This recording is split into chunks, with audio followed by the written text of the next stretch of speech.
We're going to look at Inrush today, specifically how we can get this all the way down to this.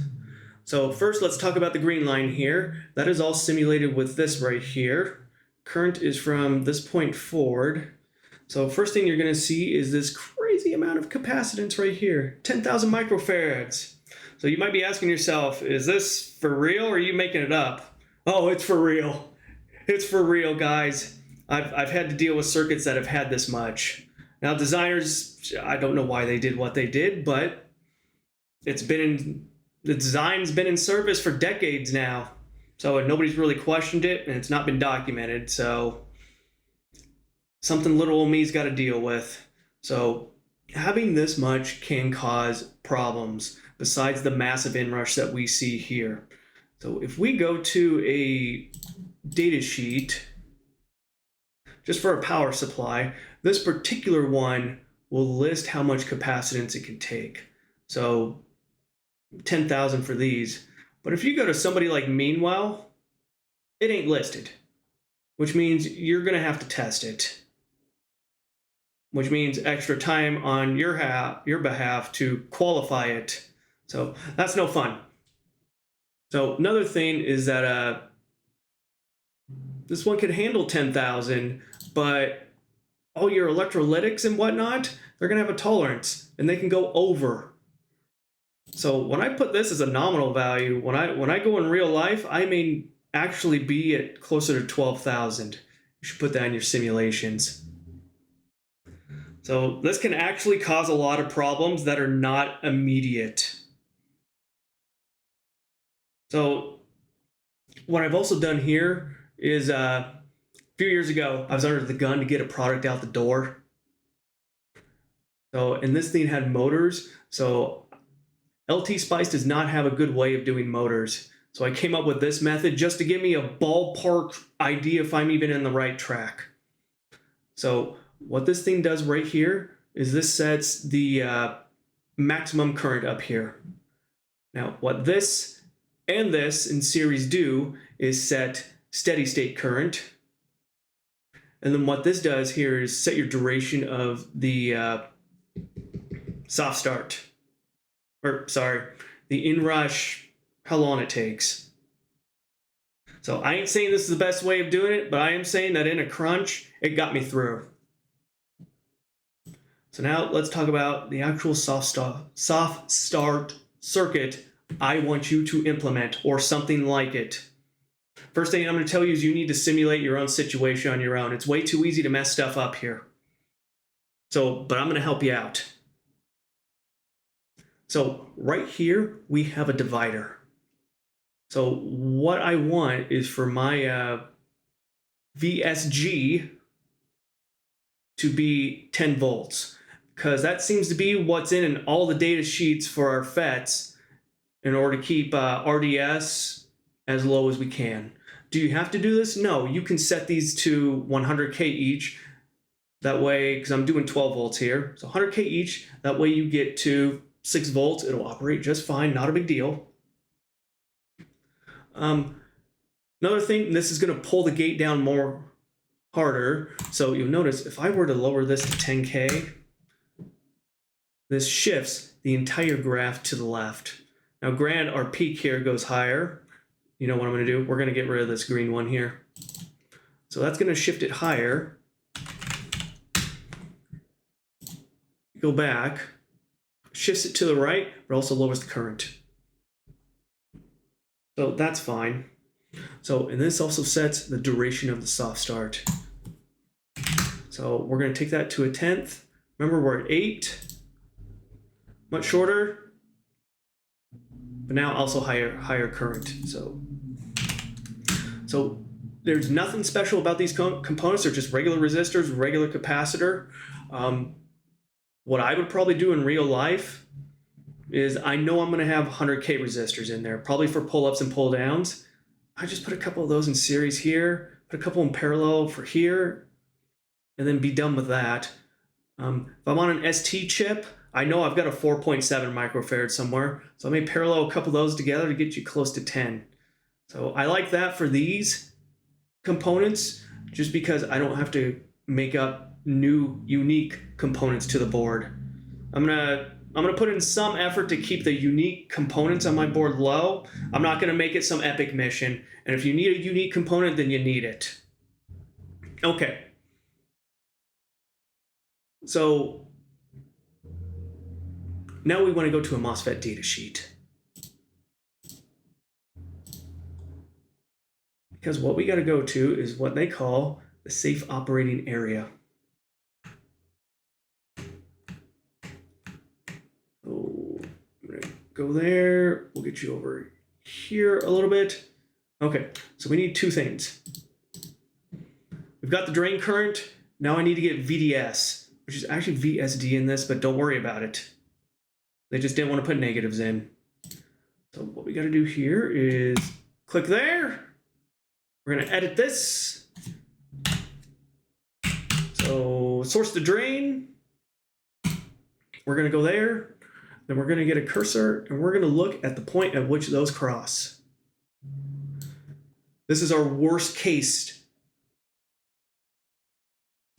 area. So what we also need is a duration of the soft start. I don't overthink it. Look, there's 120.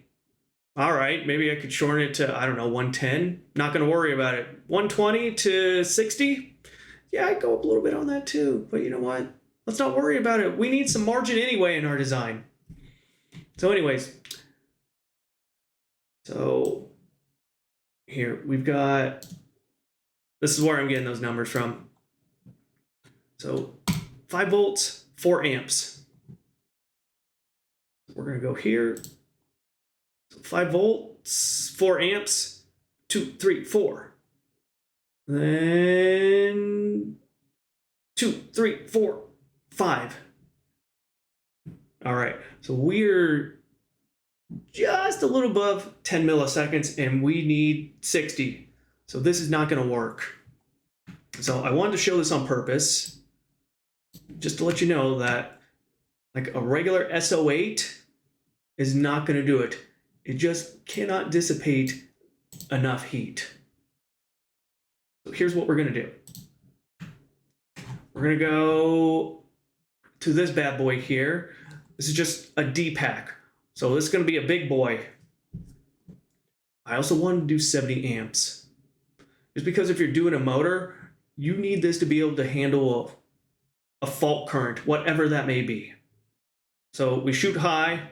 Also, the safe operating area graph seems to be a little bit better when you do higher current, which makes sense. So let's go down to its safe operating area.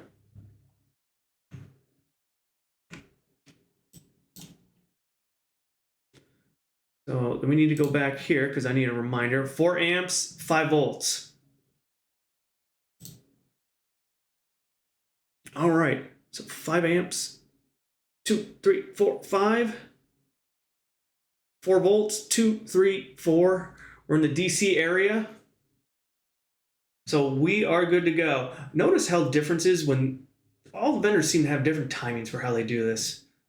So this one had 10, 100, 1 seconds, 10 seconds, and this after 10 milliseconds, it just goes straight DC.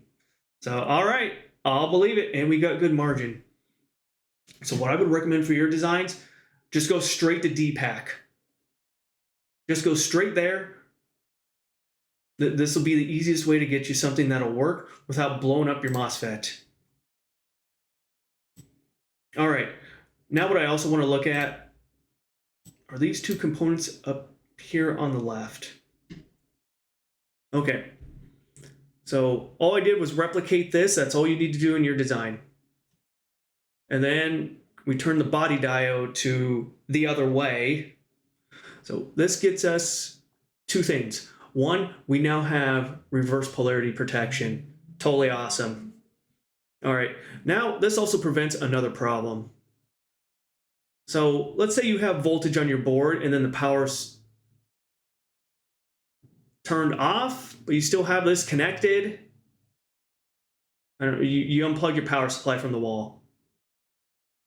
So what can happen is that voltage will go through the body diode facing that way and then go into your power source. And you're not supposed to do that. So I ain't gonna say it's gonna break things, but it's not designed for that. So we just put this FET here with the body diode going the other way. That way it can block it. All right, then also we have a TBS diode, because if this power connector, if it gets ESD on it, well, this will be fried. So you might, if you don't have this, you might be able to get away with just the capacitor, but chances are this is exposed to customers because I got to power it up somehow, man. So better be safe than sorry. Okay, another thing we're going to look at is when I was searching for this topic online, I saw this first video up here. Look at the picture. This is the best way. So they added a second capacitor on the right. So I'm like, all right, this is the best way. I'll determine that. So if we just look at the current, flatter, less curvy, doesn't go as high. Cool. So what they're actually doing here is that this right here is a feedback circuit. You've got DVDT going on the drain. Charge will go through, and then it'll go through into the gate. Which is why we get this super linear thing going on here. Totally awesome. Except there's a hidden danger that lurks. So if we were to go, let's say I wanted to raise this. I made these the same. All right, look at our current. Jeez, goes way up. So I'll go, actually, I don't want to do that. I want to go ahead and change it back. So what's going on here is that we've got what's called a capacitive divider right at power turn on. And what that can do is put voltage on the gate. That way this thing turns on when we don't want it to. So I played all around with the simulator. So the only tool in your belt is to lower this capacitor right here, which kind of, I won't say defeats the purpose, but it's not as good for this type of thing. So where it is good, however, is instead of the 6 amps right here, we had milliamps. This lowers that quite a bit. If you do that, I mean, check it out. Check out the red. Went from 8 down to 6. It still lowers it, but this does really good with capacitive loads only. So let's get rid of this thing. So that's the purpose of that.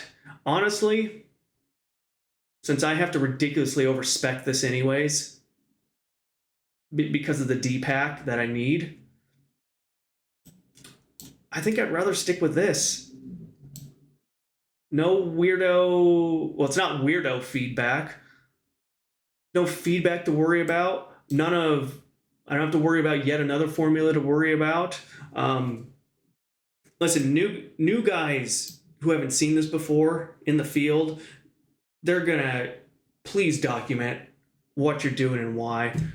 Please take screenshots of your simulations and post them somewhere. That way they can look it up and see what your simulation results are. That way they can remake this if they have to.